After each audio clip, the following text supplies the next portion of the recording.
할렐루야. 할렐루야. 인사하십시다. 잘 오셨습니다. 최고의 복된 자리에 오셨습니다. 최고의 은혜 자리에 오셨습니다. 오늘은 추수감사주일입니다. 열매를 주신 하나님께 감사하는 절기인데, 열매 가운데 가장 큰 열매가 뭘까? 영혼의 열매인 줄로 믿으시기 바랍니다. 이 자연 만물 곡식을 거두고 열매를 보면서 우리는 뭘 생각하는가? 내 영혼이 어떻게 되어 있느냐? 파수꾼이여 너의 경성함이 어떠한가? 살펴보라 그랬는데, 제 열매를 보면서 열매만 보는 게 아니고 내 영혼의 열매를 볼 수 있어야 된다 하는 거. 우리가 예수 믿는 그 열매가 뭐겠습니까? 우리 마음 가운데 하나님의 은혜를 이 땅에서 누리고, 또 이 땅을 떠나면 영원한 세계에 하나님 은혜 가운데 들어갈 수 있다라는 거. 그것이 우리 영혼의 열매라는 거죠. 그래서 우리 마음 가운데 이 땅에 사는 날 동안에 제일 큰 열매가 어떤 것일까? 잘 익은 곡식, 감사가 충만한 심령이다 하는 것을 말씀해 주셨습니다.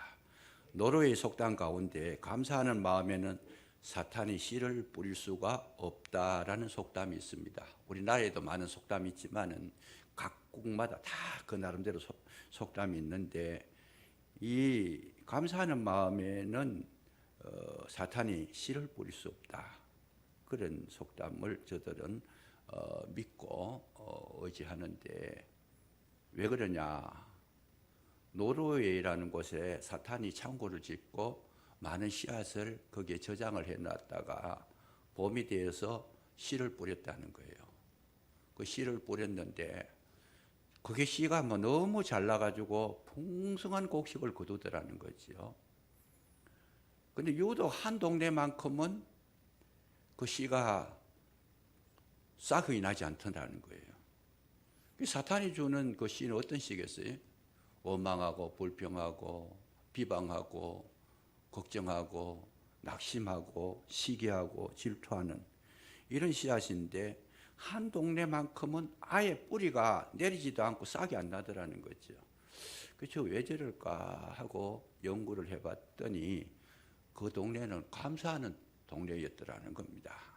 그래서 감사가 있으니까 사탄이 아무리 씨를 뿌려도 거기에 자라지를 못하고 있더라는 거죠. 그래서 오늘날 우리가 신앙생활 할 때 제일 큰 축복이 뭐냐? 우리 속에 하나님의 은혜와 평강이 임하셔서 우리가 늘 감사하는 자로 살아가는 것이 가장 큰 축복인 줄로 믿으시기 바랍니다. 저는 가끔 가다 그런 걸 봅니다. 이 집회 같은 걸 하는 데서 귀신을 쫓아내고 질병을 고치고 능력을 행하는 그런 모습들을 종종 봅니다. 그러면서 가슴에 굉장히 와 닿는 부분이 있으면서 애석한 부분이 참 많아요. 왜 그러냐? 귀신이 역사해가지고 활동을 할 때에 능력으로 예수 이름으로 귀신을 쫓아낼 수가 있어요. 이 귀신이 쫓겨나고 난 뒤에 이 사람이 본정신이 돌아오면 뭐라 그래요? 내가 귀신 때문에 고생 많이 했다. 귀신에 얽매여서 어려웠다. 귀신이 나를 괴롭혔다. 그렇게 이야기하는데 그거는 하나의 핑계라는 거죠. 귀신한테 다 떠넘겨요. 사실은 더 중요한 게 뭐냐? 내 마음을 내가 지켜야 하는데, 내 마음을 내가 온전하게 생성하고 붙들고 이렇게 굳건하게 해야 되는데, 귀신 때문에 그렇다는 거, 이것 때문에 모든 문제의 그 요소를 귀신한테 떠넘겨 버리고, 난 저거 귀신 때문에 그래, 나는 문제 없어, 심각한 상태에 놓이게 되는 거죠. 오늘 우리에게서 제일 허약한 것이 뭘까? 나는 저 사람 때문에 내가 문제가 있고 어려움을 겪는 것이다. 저 사람 때문에 난 안 되는 것이다. 신앙생활 하실 때에도 나는 저 성도 때문에 교회 못 다니겠다. 아닙니다.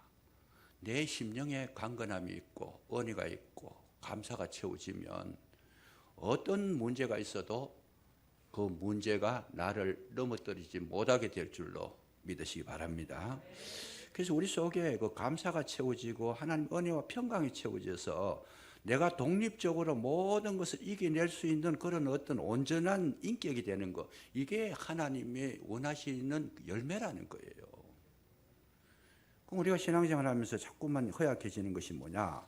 자꾸 남한테 핑계대고 탓하고 주변의 환경을 이렇게 원망하게 되고, 그건 내 자신이 허약하다는 그런 표현이라는 거죠. 그래서 우리가 신앙생활 하면서 제일 중요한 건 뭐냐? 끊임없이 우리는 나 자신이 알곡이 되도록, 내 자신이 정말 하나님 은혜로 꽉 채워질 수 있도록 채워내가는 거.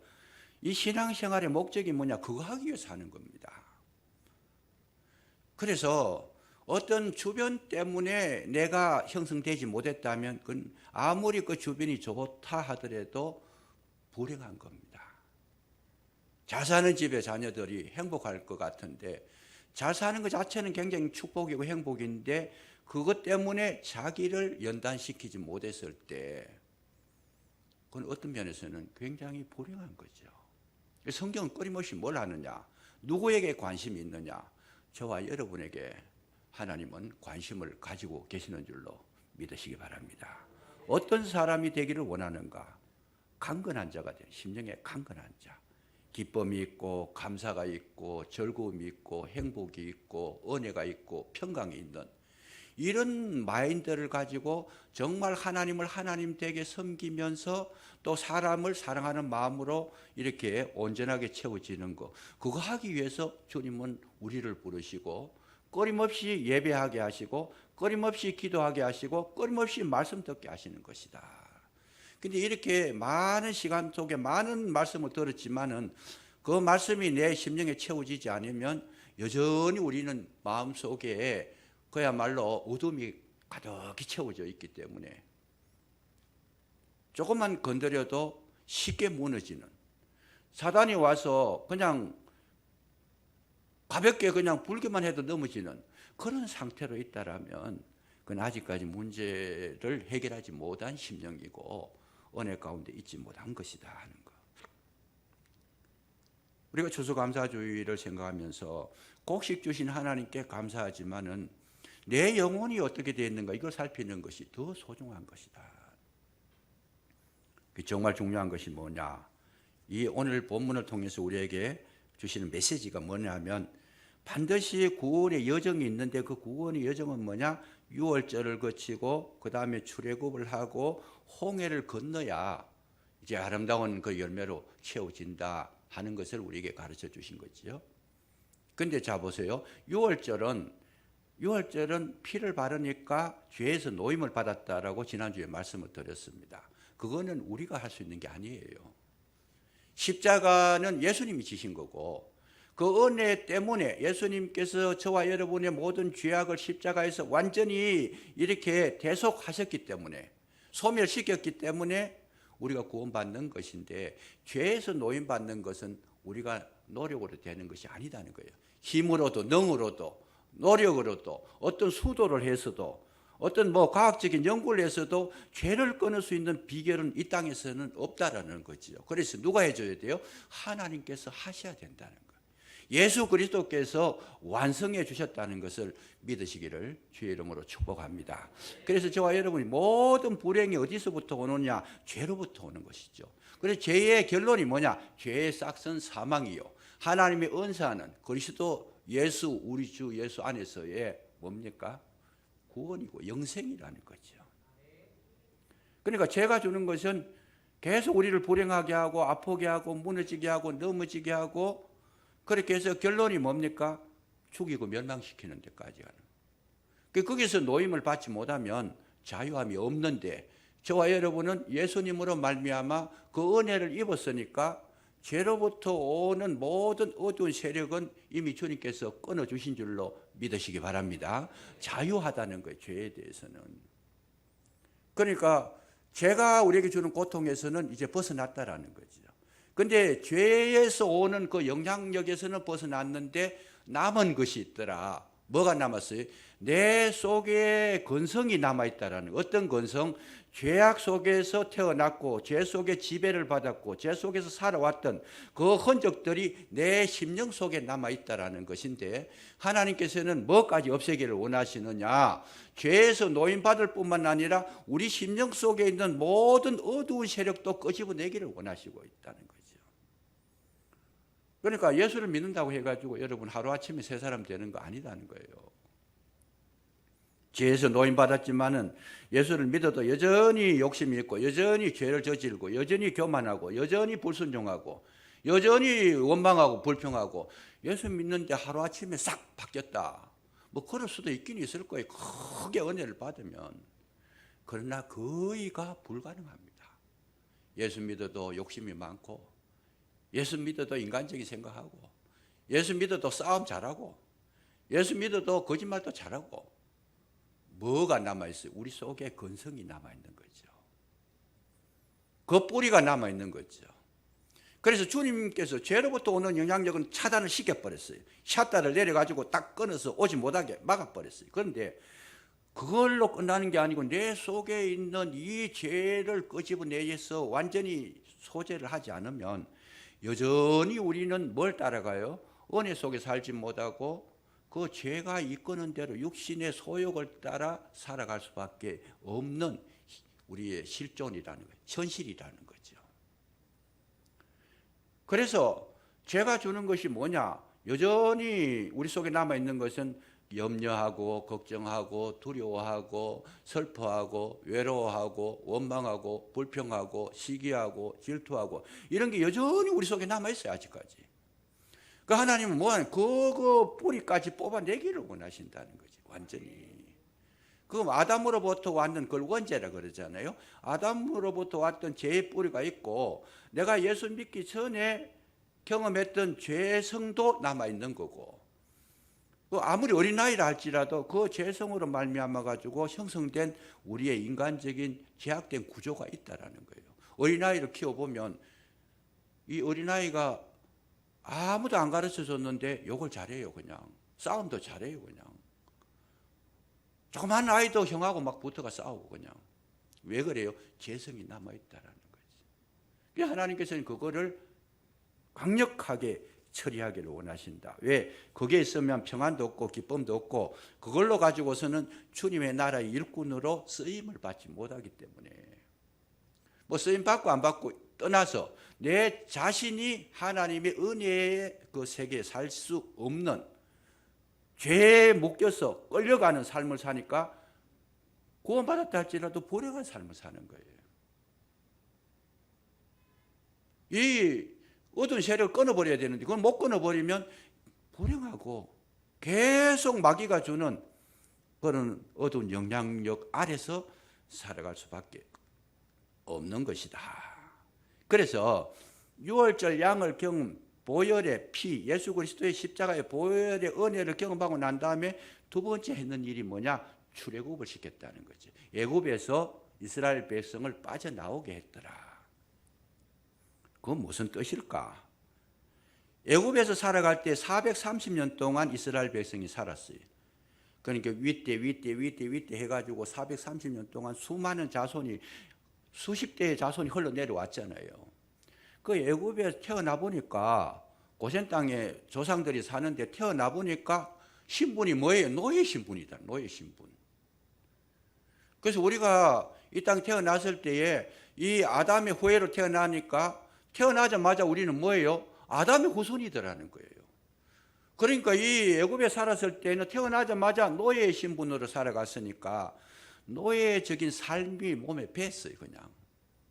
그래서 노예적인 삶이 배어서 노예적인 근성을 가지고 살아왔는데 그것이 습관화되고 생활화되고 그것 속에서 자유함을 누리지를 못하고 있더라는 거죠. 그래서 하나님께서는 그거를 빠져나오도록 애굽에서 탈출하도록 하나님께서 건져내셨다.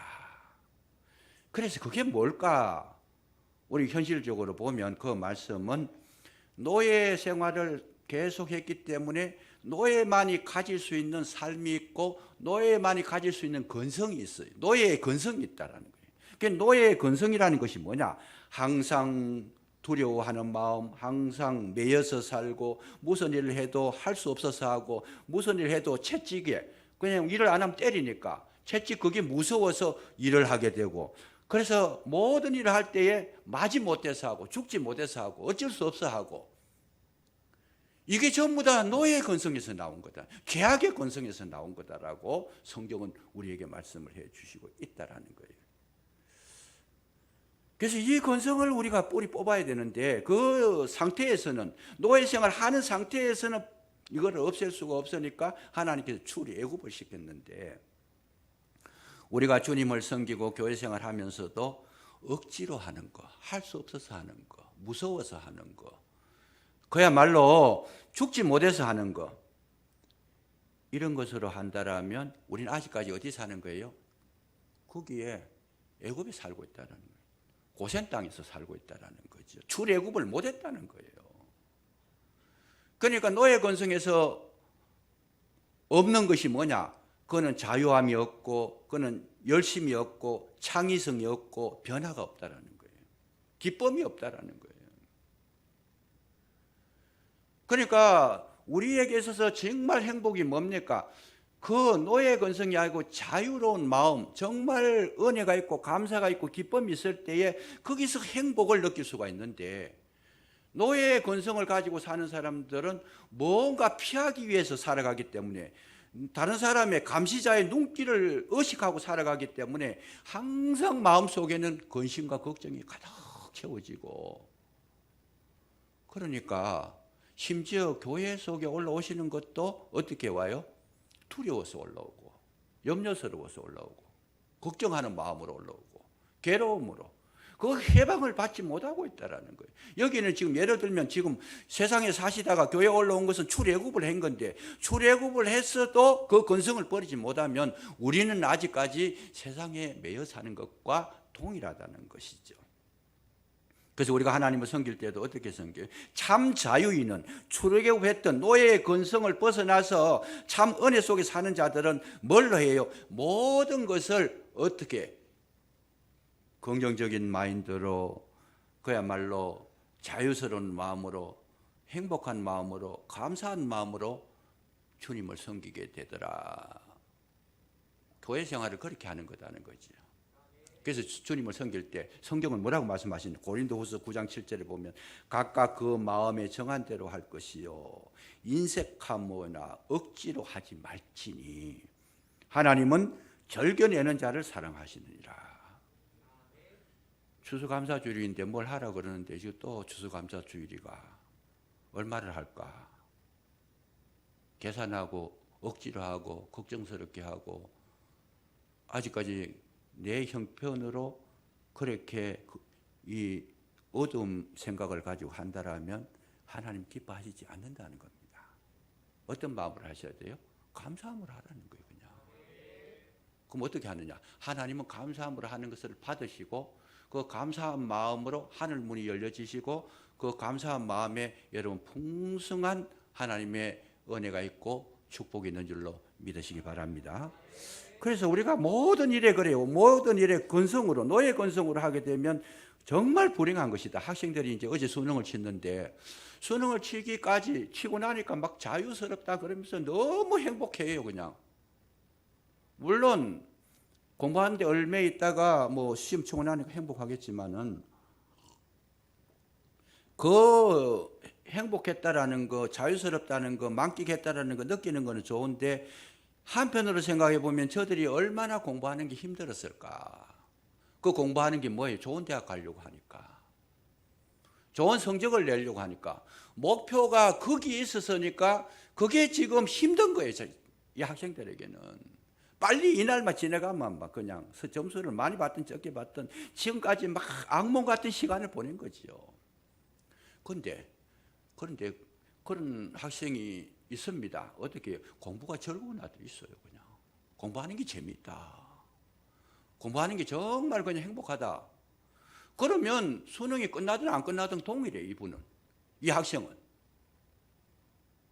오히려 재밌는 공부를 못하게 하고 저거 하면 오히려 섭섭할 수도 있어요. 어떤 면에서는 뭐 그런 학생이 있을지는 모르겠지만, 그러나 그게 정상이라는 거예요.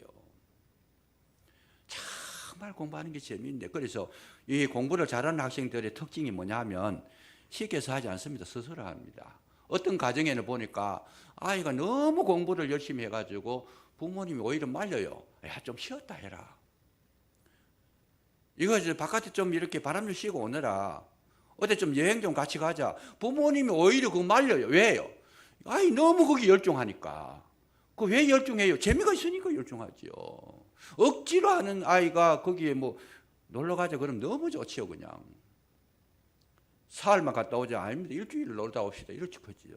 그러니까 우리가 삶이라는 것 자체가 뭡니까? 철저하게 우리는 여러분 노예의 근성이 아니고 노예적인 그런 마인드가 아니고 정말 하나님이 주신 은혜와 평강으로 감사함으로 신앙생활을 하시고 또 가정생활도 하시고 직장생활을 하시면 그 자체가 축복인 줄로 믿으시기 바랍니다. 마태복음 25장에 보면 달란트 비유가 나와요. 5달란트, 2달란트, 1달란트. 근데 5달란트, 2달란트 받은 사람은 칭찬을 받아요. 잘했다 그래요. 정말 왜? 5달란트 받은 사람은 5달란트 남겼고 2달란트 받은 사람은 2달란트를 남겼어요. 1달란트 받은 사람은 1달란트도 안 남겼어요. 그런데 하나님께서 이제 그걸 보시고 너 5달란트 주었더니 5달란트 남겼네. 잘했다. 2달란트 주었더니 2달란트 남겼네. 잘했다. 1달란트 줬는데는 1달란트도 못 남겼으니까 못했다. 그렇게 해석을 하면 하나님에 대해 오해하는 겁니다. 왜? 하나님은 그 이익을 추구하는 하나님. 그렇잖아요. 계산돼보고 5달란트 받았으니까 5달란트 남겨야 된다. 적어도 이거는 그래도 많은 어떤 이 이문을 남겼다는 거예요. 그래서 주님께서 칭찬했다 그러면 이 성경 전체가 헝클어지는 거예요. 하나님의 거룩한 진리가 오도돼 버리는 겁니다. 1달란트 받은 자가 1달란트도 못 남겨가지고 손해다 마이너스 됐으니까 너는 책망한다. 그러면 하나님은 뭐 해야 돼요? CEO가 돼야 돼요. 그냥 경영자가 돼야 돼요. 절대로 그렇게 해석하면 안 된다는 거죠. 그럼 어떻게 해석해야 되느냐? 잘 보시면 5달란트, 2달란트 받은 사람은 곧 바로 가서 장사를 하여 이문을 남겼다. 그 말이 뭐겠어요? 자기가 5달란트 받아가지고 가서 이익을 남기는 사업하는 게 말씀에 순종해서 하는 것이 너무 즐거워서 곧 바로 가서 그 말이에요. 기쁨으로 했다라는 거예요. 즐거움으로 했다라는 거예요. 고마운 생각, 감사함으로 아주 재미있게 그렇게 했다라는 것이고 1달란트 받은 사람은 뭐라 그래요? 주인은 인색한 사람이고 마음이 완악한 사람이라서 절대로 저 사람은 가만히 있을 사람이 아니니까 내가 손해보면 안 되니까 묻어두었다. 지금 1달란트 받은 사람은 뭐예요? 기쁨이 없었다는 거예요. 감사가 없었다는 거예요. 그 자신이 지금 뭔가 즐거움이 없었다는 거고 이 주인에 대해서 악평을 하고 있다는 거예요. 아직까지 애굽에 살고 있다는 거예요. 주님께서 분별을 하실 때 그거 보고 판단하시는 것이지 많이 남기고 적게 남기고 이런 것이 아니라는 거예요. 그래서 우리가 주님 앞에 일을 할 때 곧 바로 가서 장사를 하여 이거는 자원에서 했고 즐거움으로 했고 행복한 마음으로 했고 감사한 마음으로 했다라는 증거가 거기에 열매로 나타난 것이다. 5달란트 받아가지고 즐겁게 했는데 2달란트밖에 안 남겼다. 그렇다고 해서 하나님께서 계산돼가지고 컴퓨터 두드려가지고 마이너스 3달란트 너는 악하다. 그렇게 평가하시는 분이 아니라는 거예요. 정말 하나님은 우리에게 뭘 원하시느냐? 즐겁게 예배드리고 기쁘게 예배드리고 감사하며 예배드리고 주의 일을 해도 막 즐겁게 하는 이 기쁜 마음을 우리에게 주셨고 이 마음을 받으시기를 원하고 계시는 줄로 믿으시기 바랍니다. 가장 귀한 거예요. 찬송 한 장을 불러도 즐겁게 부르시고 말씀을 들어도 기쁨으로 들으시고 뭐를 하더라도 막 감사함으로 그렇게 하다 보면 하나님께서 정말 칭찬이 있을 줄로 믿으시기 바랍니다. 중요한 거예요, 그게. 오늘 이 건성, 노예 건성을 우리가 회복하지 못하면 아무리 무슨 일을 해도 우리에게는 평안이 없어요.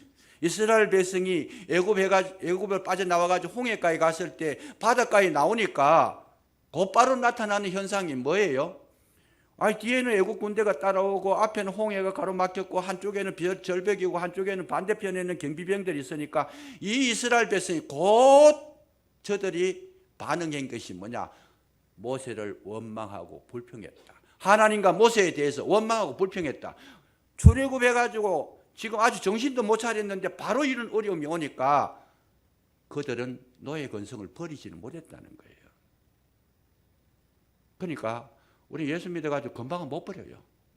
예수 믿어가 금방 새 사람이 안 되는 거예요. 그러니 이런 과정을 통해서 홍해를 왜 주셨습니까? 왜 출애굽을 시켰는가? 이런 의미를 깨닫고 그것을 숙지해서 내 것으로 만들었을 때에 내 심령에서 남아있는 그 노예, 애굽의 잔재가 사라지고 하나님 주시는 새로운 은총이 우리에게 임하는데 그게 뭐냐? 새로운 피조물이라는 거예요.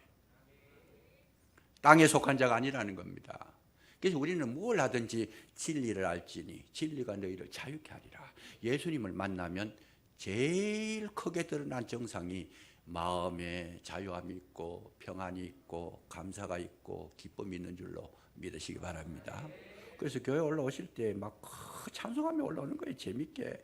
야, 오늘 예배 드린 적어도 하나님 나한테 예배 드릴 수 있는 그 능력을 주셨으니까 얼마나 감사하냐. 막 그렇게 노래 부르면서 올라오면 은혜가 될 줄로 믿으시기 바랍니다. 목사 도장, 눈도장 찍으려고 오시는 게 아니고 중요하다는 거예요. 그게. 그래서 애굽은 노예 건성을 버리라고 출애굽시킨 것이다. 그런데 이제 뭐 마지막 관문이 뭐예요? 홍해를 건너라는 거예요. 홍해를 건너라. 홍해를 건너라는 것은 뭐냐? 그 홍해를 건너라는 것은 신약에서 사도 바울은 고린도 교회에 편지를 쓸 때 세례로 그렇게 해석을 했어요. 세례다. 세례를 해석하면 뭐냐? 세례는 내가 죽는 곳이다. 뭐가 죽는 것이냐? 육신이 죽는 곳이다. 육신이 죽고 영으로 다시 태어나는 것이 세례다. 그 말씀이죠. 그래서 이 홍해를 건널 때에 어떤 현상이 나오느냐? 내가 죽어야 된다는 거지. 모든 우리의 삶의 문제는 어디서부터 비롯되는가? 나로부터 비롯되는 겁니다. 내가 문제의 진원지였어요. 내가 죽지 않았을 때 모든 문제가 발생하는 거죠.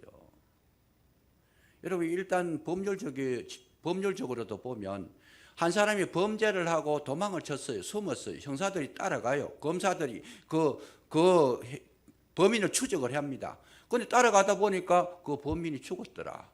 그러면 이 검사님들이 평가를 어떻게 내려요? 공소권 없음. 이미 죽어버렸으니까. 모든 아무리 죄를 지었더라도 그 사람이 죽어버렸으니까 그 이상은 추궁할 그게 없다라는 거예요. 그러니까 살아있으면 모든 것을 감당해야 되지만 자기가 죽어버리니까. 그래서 오늘 우리가 주님 앞에 섰을 때 홍해를 건넌다는 것은 뭐냐? 내가 죽는 것이다. 내가 죽는다는 것이 뭘까? 내 자존심이 죽는 것이고 내 자아가 죽는 것이고 내 자랑이 죽는 것이고 내 교만이 죽는 것이고 내 욕심이 죽는 것이고 내 의가 죽는 것이고 내 자랑이 죽는 것이고 그래도 아멘 안 하시면 계속 나간다는 거예요. 내가 완전히 죽어버리면 나와 세상은 간 곳 없고 누가 보여요? 구속한 주가 보이는 줄로 믿으시기 바랍니다. 그래서 그리스도가 내 속에 내가 죽어야 그리스도가 내 속에 들어와서 채워진다. 내가 나로 채워지면 그리스도가 들어오실 자리가 없어요. 그래서 우리가 신앙생활 할 때 내 자신을 비우지 아니하면 심령이 가난해지지 아니하면 예수 그리스도께서 오시지만은 내 속에서 뭔가를 중심을 잡을 수가 없다라는 거예요. 그랬을 때 우리는 계속 문제 속에서 살아갈 수밖에 없는 것이다. 오늘 우리의 불행이 어디 있느냐? 예수님을 우리 중심에 모시면 모든 환경을 이길 수 있는 능력이 내 속에서 나오는데 내가 살아있으니까 내 마음대로 하니까 모든 환경을 이기는 것이 아니고 그 환경 속에 끌려 들어가 버리는 것이다. 그래서 예수님이 내 속에 들어오면 환경을 이길 수 있는 힘과 능력이 생기더라는 거죠. 이게 뭘로 표현되느냐? 예수님께서 제자들과 함께 배를 타고 가시는데 풍랑이 일어나가지고 막 배가 그냥 곧 그냥 물에 빠질 것 같아요. 그 풍랑이라는 것이 그 갈릴리 호수에서 풍랑은 헐몬산에서 내려오는 찬바람이 내려와서 해오리를 치면 배가 막 돌다가 그냥 침몰해버리는 무시무시한 그런 어떤 태풍이 불어오는데 예수님은 뭘 하셨는가? 예수님은 배 고무를 베고 주무셨더라는 거예요. 그러니까 뭐예요? 지금 주님께서 그 풍랑이 일어나는 걸 모르시는 분이 아니에요. 제자들이 죽게 되었으니까 예수님을 막 깨우는 거예요. 예수님을 깨우니까 예수님 뭐라고 말씀하셨어요? 믿음이 적은 자들아 책망을 하신 거예요. 다시 말하면 예수 그리스도의 그 평안함이 우리 속에 들어왔을 때 세상의 모든 문제가 일어나고 주변이 힘들고 어렵고 코로나로 말미암아 괴롭고 뭐 그냥 심각할 정도가 됐더라도 그 마음에는 뭐가 있어요? 평안함이 있다라는 거죠. 그게 예수 그리스도가 내 속에 들어온 증거예요. 내 속에 감사가 있다라는 거예요. 흔들림이 없다라는 거예요. 그런 배를 침몰시킬 만한 그 대풍이 불어와도 전혀 요동치 않고 잠만 주무시는 그 은혜가, 그 평강이 저와 여러분의 심령 속에 들어오시고 가정 속에 들어오셔서 우리의 삶이 흔들림이 없기를 주의 이름으로 축복합니다. 그래서 오늘 우리에게 있어서 가장 중요한 것은 바로 그 문제인데, 이거는 결코 정말 우리 자아가 깨트려지지 않은 자에게는 있을 수 없는 이야기다. 그래서 우리는 우리 속에 항상 내가 하고 싶은 거, 내 뜻대로 하고 싶은 거, 내 고집대로 하고 싶은 이런 것들이 내 뿌리 내리고 있어. 내 심령 속에 뿌리를 내리고 있고, 나는 할 수 있다라는 거, 이런 거.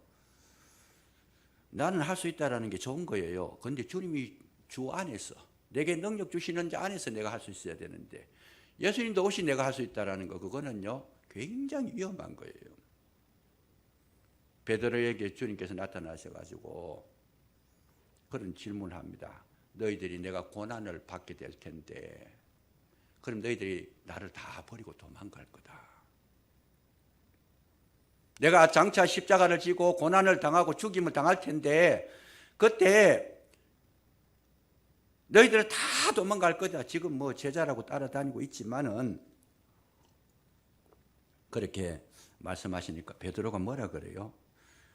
다른 사람은 다 도망갈지라도 나는 안 갑니다. 끝까지 주님 따르겠습니다. 그 얘기를 합니다. 그 얘기를 하니까 주님께서 아무 대답을 안 하셔요. 결과가 뭐냐? 나는 절대로 주님을 안 따르겠습니다. 주님을 버리지 않겠습니다. 그런데 결과가 뭐예요? 베드로가 예수님을 욕하고 저주하고 도망가 버렸더라. 예수님께서 십자가에 달리시기 전에 가야바 뜰에 들어가 잡혀 들어가는 그거 보고 왜 베드로가 저주하고 도망갔느냐? 주님이 주시는 그 능력이 아니고 자기 힘으로 나는 절대로 주님을 버리지 않겠습니다. 그 장담했던 그 장담, 너 안에 있는 그 자아가 얼마나 형편없는가를 베드로에게 정확하게 가르쳐 주신 거예요. 그거 가지고는 주님 못 따라가는 거예요. 너가 얼마나 약한지를 알아라. 넌 날 버리지 않는다고 했지. 왜 버렸냐 그 말이죠. 왜 버렸냐. 그러고 나서 갈릴리 호숫가에 가가지고 고기를 잡는데 고기를 한 마리도 못 잡아. 예수님 제자들 7명이 가가지고 고기를 잡는데 새벽까지 있어도 고기 한 마리도 못 잡았어요.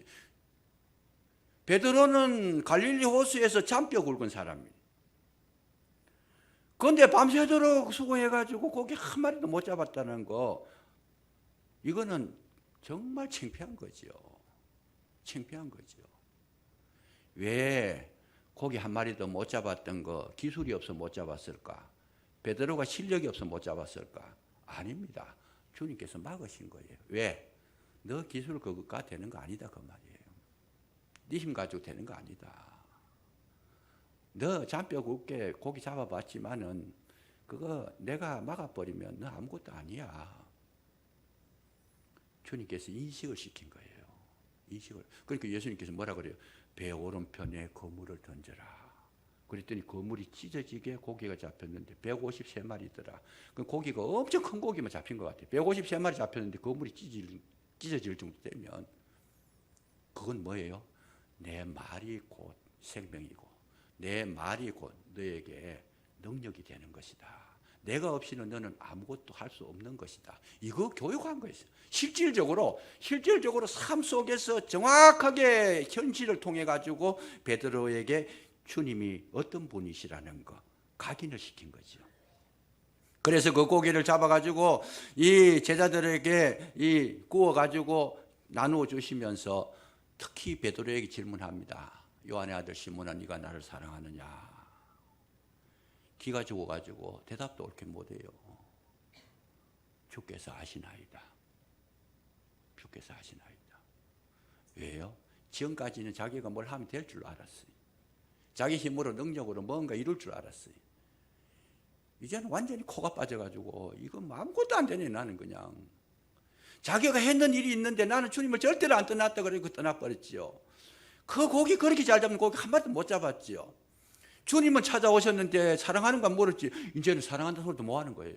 왜요? 이것도 안 될 것 같아. 가만보니까. 오늘 저와 여러분에게 주님이 요구하시는 것은 뭐냐? 그 지경까지 내려보내시는데 우리가 내 자아를 깨뜨리기 위해서 하나님께서 때때로 이런 어려움을 주시고 아픔을 주시는 것, 그것이 영적으로 보면 여러분 굉장한 축복인 줄로 믿으시기 바랍니다. 내가 할 수 있다라고 그 생각하고 있는 그거를요 절대로 하나님이 사랑하는 자들에게는 허락하지 않습니다. 꺾어버립니다. 해봐라 되는가? 너 힘으로 열심히 해봐라. 최선을 다해봐라. 할 수 있습니다. 단 사업했는데 1원도 못 벌어요. 자기 힘으로. 그렇게 만드시는 거예요. 주님께서. 단고기 한 마리도 못 잡았어요. 지금 우리가 경제적으로나 육체적으로나 여러 가지 어려움을 통해서 주님은 지금 내게 요구하시는 것이 뭐냐? 오직 내 속에 있는 내가 할 수 있다라는 내 자만심과 내 교만과 내 의지, 내 자아를 지금 박살내고 있는 거다 그 말이지요. 새롭게 태어나도록. 뭘로 새롭게 태어나요? 주님을 의지하는 믿음의 사람으로. 그래서 바울이 뭐라고 고백합니까? 내게 능력 주시는 자 안에서 내가 모든 것을 할 수 있는 일, 이렇게 고백합니다. 내가 할 수 있는 것 앞에 내게 능력 주시는 자 안에서라는 말을 덧붙이기 위해 가지고 나와 그 말씀 사이에 뭐가 들어갔어요? 고난이 들어온 거예요. 아픔이 들어온 거예요. 이해할 수 없는 일들이 들어오는 거예요. 나는 주님을 잘 믿었는데 교회 생활 열심히 했는데 나는 새벽기도도 한 번도 안 빠졌는데 그러나 그거는 자기 열심으로 한 거다 그 말. 그 자기 열심으로 했는 거 그것까지라도 주님께서 꺾어버리는. 기도해도 응답도 없고 열심히 했는데 정말 신앙생활 잘했는데 11조 한 번도 안 빠뜨렸는데 그런데 사업은 사업대로 안 되고 힘은 힘대로 들고 그야말로 막 그냥 무인지경이 되는 거예요. 베드로처럼 막 고기 한 마리도 안 들어오고. 이거 산업을 이야기하는 거잖아요. 먹고 사는 문제예요. 고기 한 마리도 못 잡고 그냥. 그때가 주님께서 가장 가까이 계실 때라는 거죠. 가장 가까이 계실 때. 베드로가 고기 잡을 때 주님은 거기 보고 계신 거예요. 우리가 어려움을 당할 때 주님은 멀리서 어떻게 하시는가, 우리가 어떻게 사는가, 어떤 모습인가, 어떻게 지금 마음이 작동하고 있는가를 세밀하게 주님은 살피시고 때를 놓치지 아니하시고 주님은 반드시 찾아오실 줄로 믿으시기 바랍니다. 언제? 내가 깨트려질 때, 내가 할 수 없다라고 고백할 때, 진짜 마음에서 심령에서 속에서 우러나오는 주님이라고 고백하는 그 순간에 그야말로 베드로처럼 나는 정말 자격이 없습니다. 주님 질문해도 이제는 말 안 하랍니다. 내가 말해봤자 하나도 되는 것도 없고 실력도 없고 능력도 없습니다. 그런 마인드가 형성될 때까지 주님은 그냥 놔두시는 거라는 거죠. 그러나 외면하시는 것이 아니고 떠나신 것도 아니고 항상 그 주변에서 살피시고 계시면서 새 힘을 주시는 줄로 믿으시기 바랍니다. 그래서 우리의 결론이 뭐냐? 우리는 항상 주님을 진정으로 사랑하는 그 자리에 들어갔을 때 내 힘이 아니고 주님이 주신 은혜로 주님을 사랑하게 될 때 하나님 우리의 삶을 책임져 주시는 축복이 있다라는 거, 이거를 생각하시면서 우리가 감사주의를 지키면서도 정말 주님이 주신 은혜에 감사하는 마음, 내가 하는 것이 아니고 주님을 의지해서 하는 그 은혜, 그것이 나를 점령하고 지배했을 때 거기에는 반드시 하늘문이 열려지고 주의 음성이 내게 들려지고 새롭게 태어나는 거룩한 역사가 일어나게 될 줄로 믿으시기 바랍니다. 그게 알곡이 되는 겁니다. 그게 알곡이 되는 거예요. 추수감사주의를 통해서 이 놀라운 은혜를 경험하시고 정말 믿음으로 승리하는 저와 여러분이 되시기를 주의 이름으로 축복합니다. 기도하겠습니다. 아버지 하나님 감사합니다. 은혜로 채워주시고 말씀으로 채우사 우리 심령 속에 주의 주시는 은혜와 평강이 감사와 감격이 넘치도록 인도해 주옵시기를 간절히 기도하고 원합니다. 말씀으로 거듭나게 하시고 주의 은혜로 새롭게 되게 하셔서 변화된 삶을 살게 하시고 나의 갈 길 다가도록 예수 인도하시니 무슨 일을 만나든지 만사형통하리라 찬송하며 걸어가는 우리 아름다운 삶이 되게 해 주시옵소서. 예수님 이름으로 감사기도 드리옵나이다. 아멘.